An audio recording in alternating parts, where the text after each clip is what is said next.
I need to be real with you about something that's been keeping me up at night. Brands that look successful on the surface are disappearing. And it's not because they don't have good products to sell or they've lost their audience. It's because they've gotten trapped in what I like to call the acquisition death spiral. And it almost got me last year. My name is Jordan Kilgour. I've built 7, 8, and multi-8-figure brands and helped them scale across multiple different channels. See, when you hit those 100K months, maybe $500,000 or $1 million months, you hear this voice in your head saying, spend more on ads, more budget, more reach, more customers. It seems logical, right? That mindset will make you bankrupt. And I'm not being dramatic here. I'm talking real numbers, real business, and real people who've gone from zero to hero, but are missing this one critical lesson that I've seen the downfall of too many times. So what we're going to do today is we're going to break down the hidden cost of acquisition for 7 and 8-figure brands and highlight some really key important concepts and analogies to help you understand how this is impacting your business. And by the end of this video, have a 30-day action plan that you can implement to help improve your LTV and help improve your brand's profitability so that you can scale predictably into the future. So really, like I said earlier, focusing only on acquiring new customers, it may feel logical, right? Making more ads, acquiring more people to come into your funnel and generating more sales. It may make sense, but focusing on only acquiring the new customers at the top of the funnel will create a death spiral for your brand. So it's very important that we don't get stuck in focusing too much on acquisition and not enough on what happens after that first sale. So the mindset is really going to create a whole spiral for your brand as a whole, not just for your cost to acquire a new customer.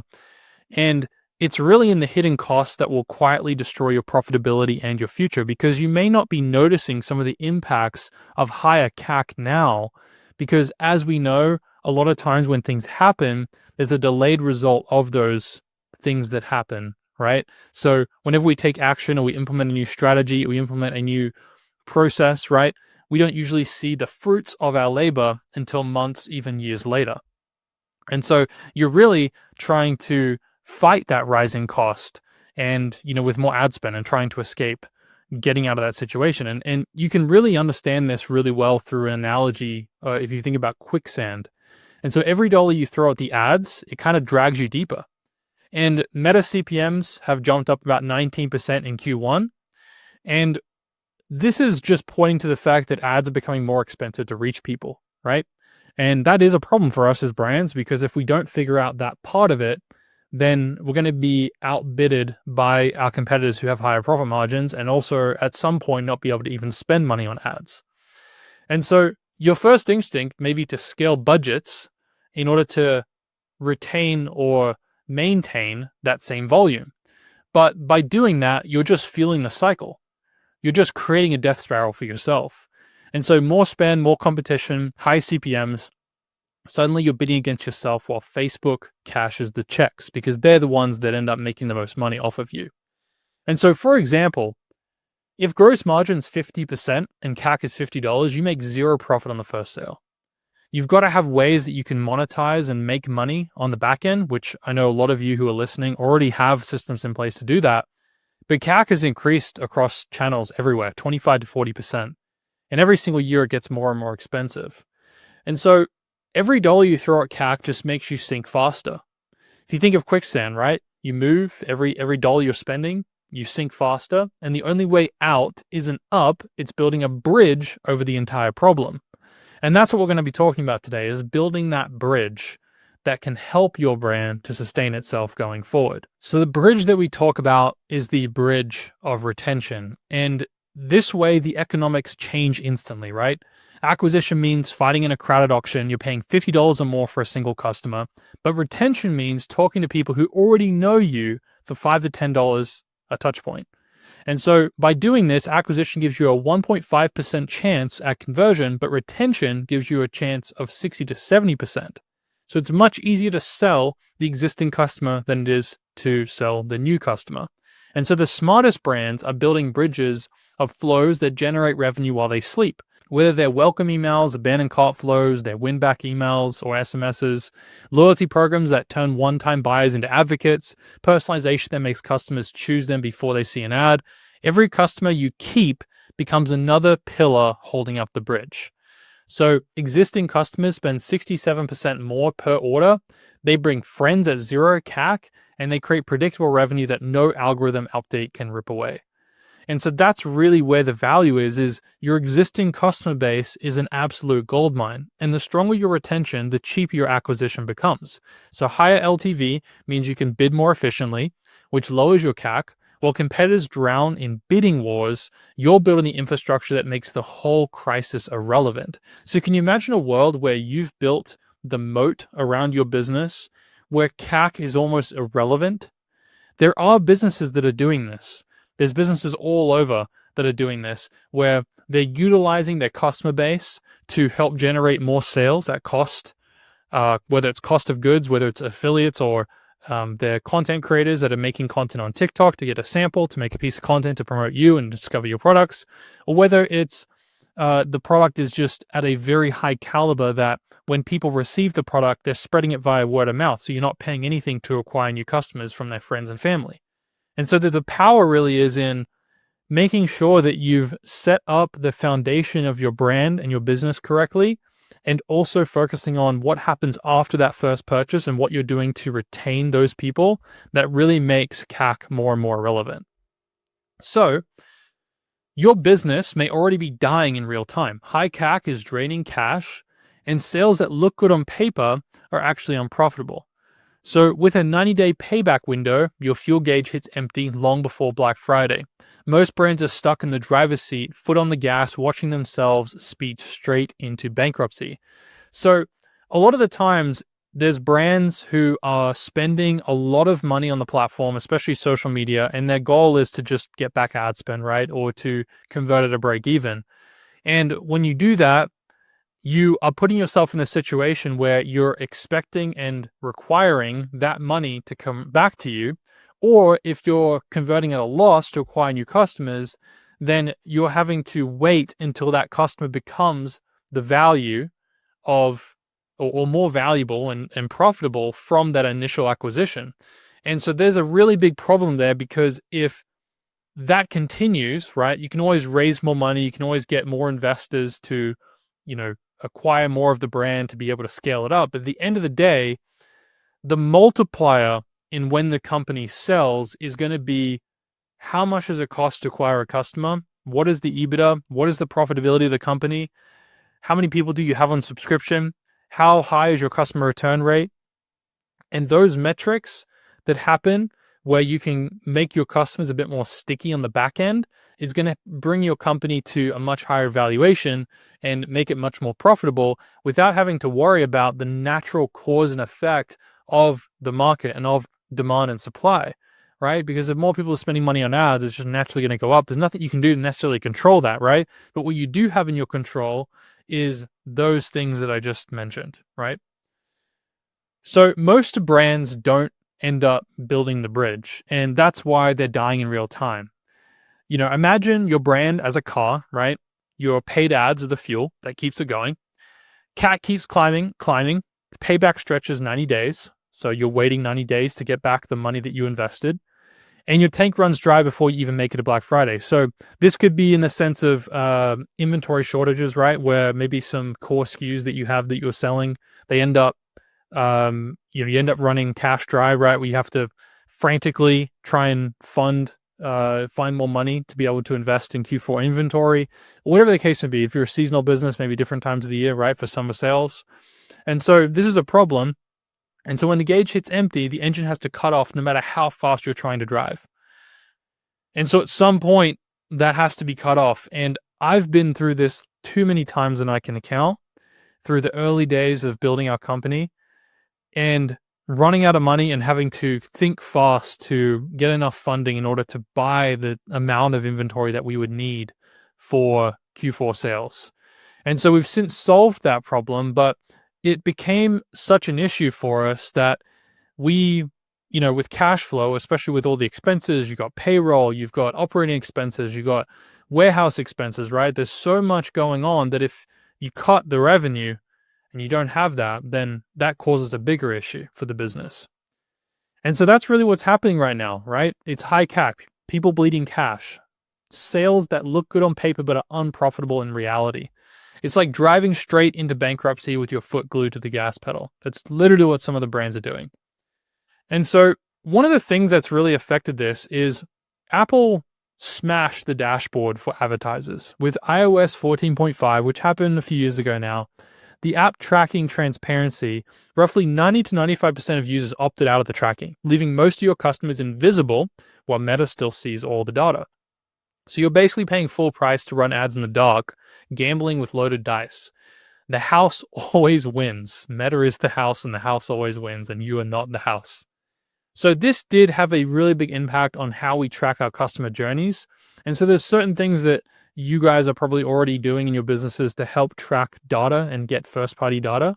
But this was definitely a big issue and why a lot of the cost per acquisition's gone up. We have less metrics and less detailed analytics to be able to help us go out and find our new customers, unless you're, running your own server, which a lot of brands are doing, or you're acquiring first-party data or using, third-party softwares that help you track more of those analytics, which we'll talk about here in a minute. So this is still really an important note to make because it does influence CAC. All right. Now, I love this analogy of the glacier or the iceberg, because the CAC that you see in the ads manager is only the tip of the iceberg, right? At most, 30% of your true costs are visible above the surface. The other 70%, which includes whether attribution tools, bloated tech stacks, agency fees that you may be paying, and cash locked up for months in inventory and other equipment, hide beneath the waterline. These invisible costs slowly sink your business, eating away at profit today and tearing apart the future value of your brand. And so it's even worse. The CAC number that you see in your ads manager is really only the very first part of it. There are other costs, right, involved, and there's certain costs to operate the business. There's payroll, right? All those things have to be factored in, and this really eats away at your margins, and they take away the opportunity for you to have a bright and profitable future. And so weak retention doesn't just kill profits today. It slashes the valuation of your brand tomorrow. I was talking a little bit about this just a minute ago, but if you have a 2-to-1 LTV to CAC ratio, it values your business only at a 1.5x of your revenue. While if you have a 3-to-1, it jumps it to 5.3x. And this is just an example to illustrate that the gap is the difference between a $10 million exit and a $35 million exit. Bad retention doesn't just cost you sales, it destroys millions in future value. So by not solving this problem, not only are you not helping yourself in the short term, but you're also not helping yourselves in the long term. And let's be honest, most of us who build e-commerce brands at some point have thought about selling our company, because there's some point we want to be able to get out and cash out from all the efforts and work that we've put in. And by being sucked in and being a victim to CAC and not being able to really manage it well and finding ways to solve that more and more, in addition to the ways that you're already trying to do that, then you lose out on these opportunities, right? So this is really important, and this is something that we'll talk about here in a little bit as well. So acquisition is like planting 100 seeds at $185 each, right? You're hoping that one of them survives. It's expensive, exhausting, and it's uncertain whether that seed is going to sprout. But retention flips the economics. You water the trees you already have, and the trees are your customers, and they'll keep producing fruit season after season. The same business, but a completely different outcome. So your customers that you currently have now are your best source of cash. And so maybe right now you are generating emails, you're doing SMS, you have post-purchase surveys, right? You have a few key things that follow up in their customer journey, but there's still more that you could be doing. And simply by having a mindset shift about where you put majority of your focus. I think that what I've learned being a brand owner and seeing other brand owners is that a lot of the times we're always focused on the top of funnel. We're always focused on the acquisition. Even if it's retargeting, we're still always focused on social media advertising, Google, Amazon, right? People coming in through those purchasing mechanisms and different sales channels. And the back end is kind of like, we do it, but it's not a heavy focus. We're not trying to squeeze as much money out of the back end as possible. And this is really where I think having that mindset shift to thinking, instead of how can we get a better ROAS on our Facebook ads, it's how can we do more on the back end of the customers that we are acquiring to generate more revenue and to nurture them better on the back end, to make them more sticky. And I think that mindset in itself will shift your day-to-day actions and operations, both yourself and also your team, to solidify future success and future profitability a lot more than it would focusing on the top of funnel. So I think this is a really good concept because, I think when it comes to planting a seed, right, we have to nurture it. We have to test the ad. We have to see how it does. A lot of testing happens, whether it's a different creative angle, static or video. We're testing to see what's going to convert the best. Maybe we've got some proven angles that really work for us, but really we're doing in that testing phase. And sometimes those ads just die, right?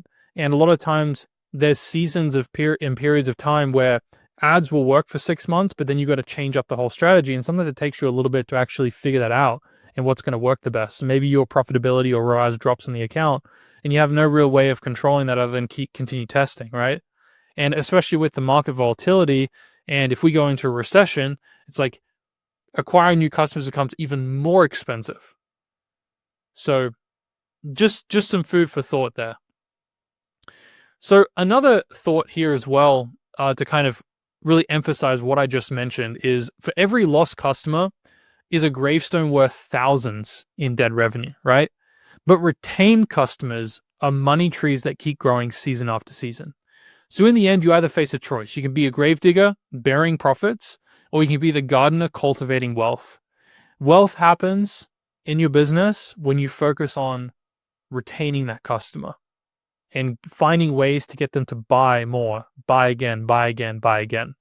Whether that's releasing a new SKU or it's launching a new offer, or it's a consumable, right, where you can sell them something new, or you can sell them a bundle, right, or giving them an opportunity to pair something with a product they already have. There's so many different things that you can do, but this is really, really important to focus on that because you end up retaining more value or more revenue that way.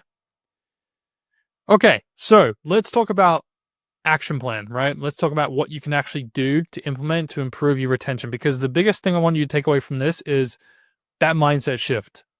So instead of going to work every day and talking to your team and your employees and talking about marketing, while that's still important, maybe we need to be bringing up the topic of how are we retaining customers?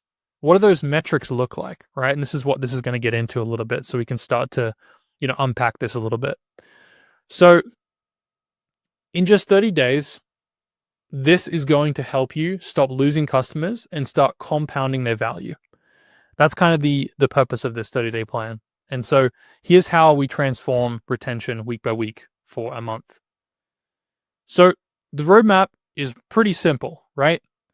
It's starting by auditing your numbers and then maximizing the value of every click. Build automation flows that generate revenue around the clock. And finally, lock in the loyalty program. 4 weeks to change the trajectory of your brand.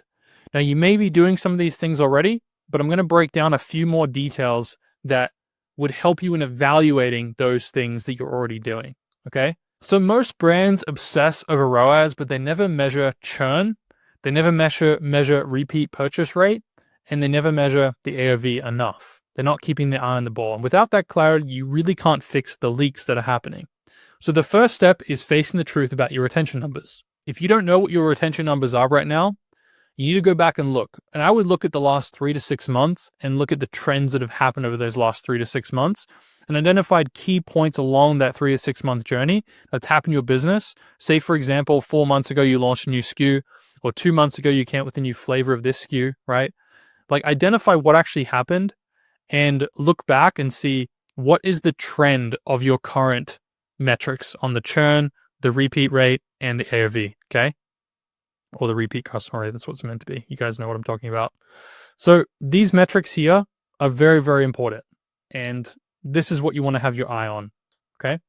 So once you have those and you've mapped that out, I'd recommend doing that in a spreadsheet. This is really where we want to maximize traffic. We want to get upsells, cross-sells, and bundling going. So we want to drive more value from the traffic that we already have. So our customer base right now, what are you doing with bundling? What are you doing with cross-sells? What are you doing with upsells? If those things aren't implemented, then this is something that you need to put more focus on. Now, this can be implemented on the back end of your checkout process. This could be implemented in your email sequences and also SMS. You could release a bundling of a few products that maybe right now you're noticing are being purchased a lot together. You can pair them together as a listing and then promote that as an additional product that you can sell, right? So what the real point of this part of this week 2 is that you want to be identifying ways that you can maximize your revenue from your existing customers. So this could come down to doing a brainstorming session with your marketing team to figure out, we have a customer base, right? You probably have a VIP list that have purchased more than twice or 3 times or a certain value. And you have people that purchase once. And if you sit down and brainstorm some ways that you could generate an offer or a promotion or something to sell to existing customers that they currently can't buy, I guarantee you that you'll see a big spike in revenue. So one thing that we've always done is, we have a meeting with the team. We'll talk about ideas and things that we can implement. And this could be a topic of conversation that you have in your weekly meetings. So in week 3 is the automation flows. Now, before you roll your eyes at me and say, oh, we've already got those set up, you probably do. But do you have these set up for SMS? Because most people have these set up for email, but they're neglecting SMS and they aren't creating sequences for their welcome and also their abandoned cart and their win back, right? If you don't have these for SMS, make sure you go and do so. There's a lot of new opportunities with AI now where you have conversational AI. So the abandoned cart sequences, you can actually have AI have real conversations with the people that are checking out. And that can be a way that you can leverage AI, give it the information about your brand, FAQs that the AI can actually answer for you. And that can just run on autopilot. We've been implementing stuff like this for our brand and we've generated, I think, since beginning of the year, an extra 50, 60, 70 grand in revenue without really having to do anything other than install it, set it up. So the automation flows are huge, but particularly on SMS, I think brands are not focusing enough on the SMS side of things because you more than likely have your email dialed in. So implement this week 3. Now, week 4 is the loyalty program. This is proven to boost revenue by up to 12% in year 1. Could even be more, might be a little bit less, but it's the easiest lift to fight against rising cost and CAC. And the reason for this is because when you think about loyalty, right, it's really the engine that compounds the customer value. So you can keep fighting CAC or you can flip the script entirely. The brands that are winning right now, they aren't the ones with the deepest pockets.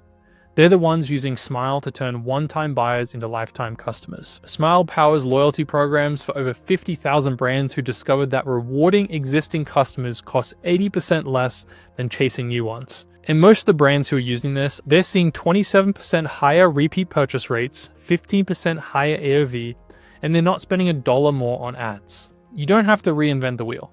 Smile gives you a free trial with 200 orders included, plus templates built out over 100,000 successful programs.